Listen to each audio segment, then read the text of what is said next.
Hello friends, welcome to होनहार minds. तो आज हम लोग उसी जीके का सीरीज को आगे बढ़ाएंगे। आई होप आप लोग एक सीरीज से देखते आ रहे होंगे। हम लोग यहाँ पर अभी एंशिएंट पढ़ रहे हैं, एंशिएंट हिस्ट्री का पूरा ऑब्जेक्टिव देख रहे हैं, जिसमें हम लोगों ने 5-6 चैप्टर कर लिया है। और आज हम लोग पढ़ेंगे गुप्त और हर्षवर्धन काल के बारे में।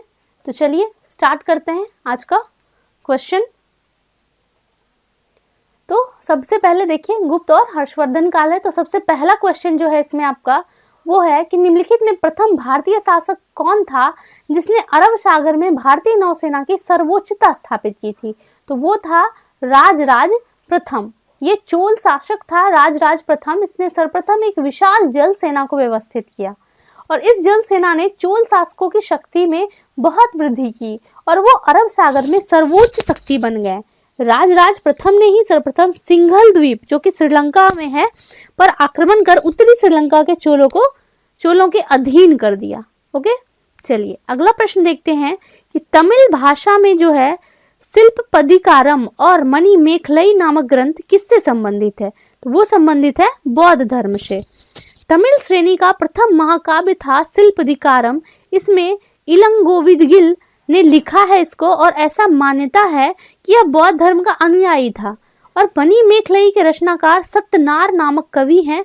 इस ग्रंथ की मुख्य पात्र माधवी द्वारा बौद्ध धर्म ग्रहण किए जाने का उल्लेख मिलता है।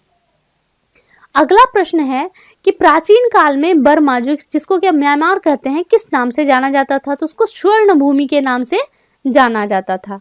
नेक्स्ट है कि पश्चिम भारत में चालुक्यों को किसने विस्थापित किया था। उसको पल्लव ने विस्थापित किया था। चालुक्य नरेश पुलकेशिन द्वितीय को पल्लव शासक नरसिंह वर्मन ने परास्त किया था और इस जीत के उपलक्ष्य में नरसिंह वर्मन ने वातापी कोंड की उपाधि भी धारण की थी। अगला प्रश्न है कि पल्लवों की राजधानी का नाम बताइए। वो था कांची। पल्लवों की राजधानी कांचीपुरम तमिलनाडु थी और कांचीपुरम को हजारों मंदिर का शहर भी कहा जाता है। अगला प्रश्न है कि 738 ईस्वी में अरबों को पराजित किसने किया था। चालुक्यों ने किया था।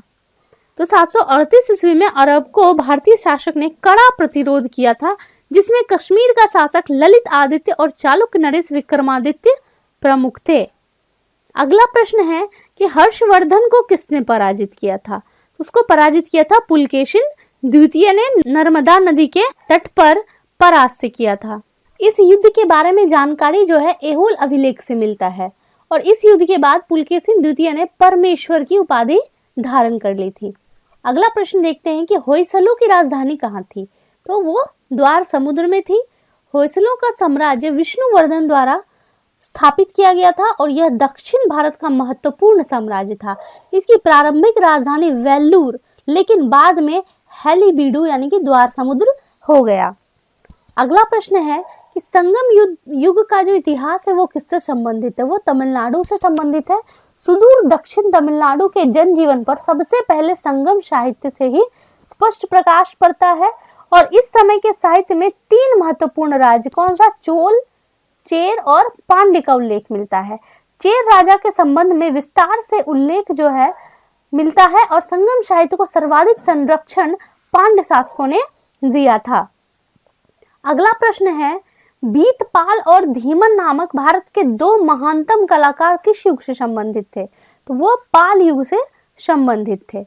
अगला है किस चोल शासक ने पुहार शहर की स्थापना की थी। कराईकल ने। पुहार जो है वो तमिलनाडु का एक कस्बा है। इसे कावेरी पट्टनम के नाम से भी जाना जाता है और इसकी स्थापना चोल शासकों ने की। पुहार जो कि प्रारंभिक चोल शासकों की राजधानी भी रहा है। अगला प्रश्न है राष्ट्रकूट साम्राज्य की स्थापना किसके द्वारा किया गया। तो वो किया गया दंती दुर्ग या दंती वर्मन भी नाम है। राष्ट्रकूट साम्राज्य का संस्थापक दंती वर्मन या दंती दुर्ग, जिसने 8वीं शताब्दी के मध्य 752 ईस्वी में चालुक्य शासक कीर्ति वर्मन को पराजित करके स्वतंत्र राज्य की स्थापना की और अपनी राजधानी मान्यखेत अथवा मालखेड़ बनाई। अगला प्रश्न है निम्न में से सही मेल बताइए। ठीक है, तो किसने बनवाया है वो बताना है। तो एलोरा जो है वो राष्ट्रकूट, महाबलीपुरम हो जाएगा पल्लव शासक, मीनाक्षी मंदिर जो है वो पांड्य और नायक, और खजुराहो जो है वो चंदेल शासकों द्वारा बनवाया गया। अगला प्रश्न देखते हैं, चालुक्य वंश का सर्वाधिक प्रसिद्ध शासक कौन था? वो था पुलकेशिन द्वितीय। चालुक्य वंश के शासक में सर्वाधिक योग्य और शक्तिशाली शासक था। इसने ही हर्ष को नर्मदा नदी के तट पर हराया था तथा सैकड़ों राजाओं को परास्त कर परमेश्वर की उपाधि धारण की थी। पल्लव नरेश नरसिंह वर्मन प्रथम ने इसे परास्त किया था। अगला प्रश्न है, चोल राजाओं की राजधानी कौन सी थी? तो वो थी तंजौर। चोलों की प्रारंभिक राजधानी पुहार थी, बाद में उरैयूर तथा तंजावुर भी राजधानी बनी और इसीलिए यहाँ पर क्या हो जाएगा? तंजौर। अगला है कि किस चोल राजा ने सिलोन यानी सिंघल को सर्वप्रथम जीता? तो वो थे राजराज प्रथम। चोल शासक के राजराज प्रथम ने बेहतर नौसेना के माध्यम से उत्तरी श्रीलंका यानी कि सिलोन पर कब्जा किया और श्रीलंका के शासक महेंद्र पंचम को परास्त किया और सिलेन विजय का कार्य राजराज प्रथम का पुत्र जो था राजेंद्र प्रथम ने किया था। अगला प्रश्न है कि गंगा को उत्तर से दक्षिण ले जाने वाला चोल शासक कौन था? वो था राजेंद्र चोल। गंगा को उत्तर से दक्षिण अर्थात गंगा घाटी को विजय करने वाला चोल शासक राजेंद्र चोल था। इसने बंगाल के पाल शासक महीपाल को पराजित किया और गंगैकोंड चोल की उपाधि भी धारण की थी।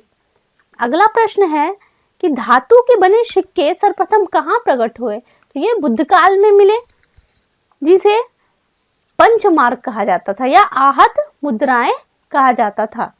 अगला प्रश्न है कि संगम युग के दौरान रोमन व्यापार का केंद्र कहाँ था? तो वो था अरिका मेडू में और मुशीरी यवनों का व्यापारिक केंद्र था और जबकि पुहार विदेशी के लिए सबसे सुविधाजनक बंदरगाह था। अगला प्रश्न है, चोल वंश में ग्राम प्रशासन के बारे में किस शिलालेख में उल्लेख मिलता है? ये मिलता है उत्तरा मेरुड़। चोल सम्राट परांतक के शासन के 12वें और 14वें वर्ष के प्रसिद्ध उत्तरा मेरुड़ अभिलेख से चोल कालीन स्थानीय स्वशासन और ग्राम के बारे में जानकारी मिलती है। चोल काल में ग्राम स्थानीय स्वायत्त सरकार की भांति कार्य करते थे। अगला प्रश्न है, किस पल्लव शासक के शासन काल में पल्लवों और चालुक्यों के बीच लंबा संघर्ष शुरू हुआ था? वो था महेंद्र वर्मन प्रथम। इसी के शासन काल में पल्लव और चालुक्य के बीच में संघर्ष प्रारंभ हुआ था। पल्लव नरेश नरसिंह वर्मन ने चालुक्य नरेश पुलकेशिन द्वितीय को परास्त किया था, लेकिन कालांतर में चालुक्य नरेश विक्रमादित्य द्वितीय ने पल्लव नरेश नंदी वर्मन द्वितीय को पराजित कर दिया था। अगला प्रश्न है कि अलवार संत किस आधुनिक राज्य से संबंधित थे? तो वो तमिलनाडु से संबंधित थे। अलवार संत ने भक्ति आंदोलन में सबसे महत्वपूर्ण भूमिका निभाई थी। अलवार संतों का संबंध तमिलनाडु से है और इस आंदोलन के प्रथम प्रचारक जो हैं वो शंकराचार्य को माना जाता है। अगला प्रश्न है कि निम्नलिखित को मिलाइए। तो चलिए देखते हैं डायरेक्ट हम लोग यहाँ पर आंसर। तो ये राजधानी मिलाना है चालुक्य का वातापी, होयसल द्वार समुद्र, राष्ट्रकूट का मलखेड़ या मान्यखेत और काकतिया का वारंगल। अगला प्रश्न है कि निम्नलिखित में से कौन सा शिलालेख चालुक्य सम्राट पुलकेशिन द्वितीय से संबंधित है?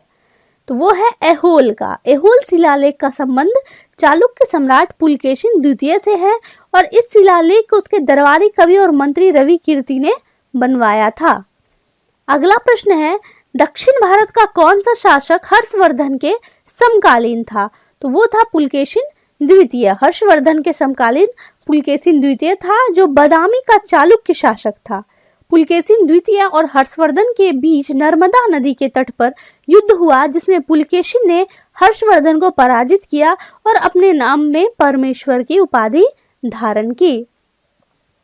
अगला प्रश्न है, राष्ट्रकूट की प्रारंभिक राजधानी कौन सी थी? तो वो थी मान्यखेत। बादामी के चालुक्य को हराकर राष्ट्रकूट सत्ता में आए थे। मूलतः लट्टालूर यानी कि महाराष्ट्र के उस्मानाबाद जिला के निवासी थे ये और राष्ट्रकूट की मुख्य शाखा मान्यखेत या मालखेड़ की शाखा थी और इसका संस्थापक दंती दुर्ग था। इसने ही राजधानी मान्यखेत बनाई जो कि मालखंड आधुनिक शोलापुर के निकट है। अगला है, संगम साहित्य का संरक्षक कौन था? तो वो था पांड्य। संगम तमिल कवि का संघ अथवा मंडल था और इन संघ या परिषद का आयोजन पांड्य शासकों के संरक्षण में किया गया था। अगला प्रश्न है कि निम्नलिखित में से क्या अजंता गुफा के संबंध में सही नहीं है? तो सही क्या नहीं है कि उसमें फूल पत्ती के चित्र नहीं है, यही गलत है। और सही क्या क्या वो भी देख लेते हैं। तो इसमें क्या सही है कि महाराष्ट्र में है अजंता की गुफा, बिल्कुल सही है। और ये बौद्ध कलाओं से सुसज्जित थे और वे प्राचीन भारत में प्रयुक्त तकनीकों को भी दर्शाते हैं। अगला प्रश्न है कि कौन सी लिपि अशोक के शिलालेख में प्रयोग किया गया था? तो वो था ब्राह्मी लिपि। अशोक के शिलालेख में ब्राह्मी, खरोष्टी, ग्रीक और अरमाइक लिपि का प्रयोग हुआ। अशोक के शिलालेख की खोज 1750 ईस्वी में हुई। इसकी संख्या कितनी है? 14 है। और इसको पढ़ने में सबसे पहले सफलता 1837 में मिला था जेम्स प्रिंसेप को। ओके, अगला प्रश्न है निम्न में कौन कनिष्क का दरबारी चिकित्सक था? तो वो था चरक। कनिष्क का राजवैद्य आयुर्वेद का विख्यात विद्वान चरक था, जिसने चरक संहिता की रचना भी की है। तो ये आपका आज का लास्ट क्वेश्चन था। इसी तरह हमारे साथ बने रहिए और देखते रहिए होनहार माइंड्स को। अगर अभी तक आप लोगों ने सब्सक्राइब नहीं किया है तो इसको आप सब्सक्राइब जरूर कर दीजिए और वीडियो पसंद आए तो उसको लाइक और शेयर भी करें। धन्यवाद।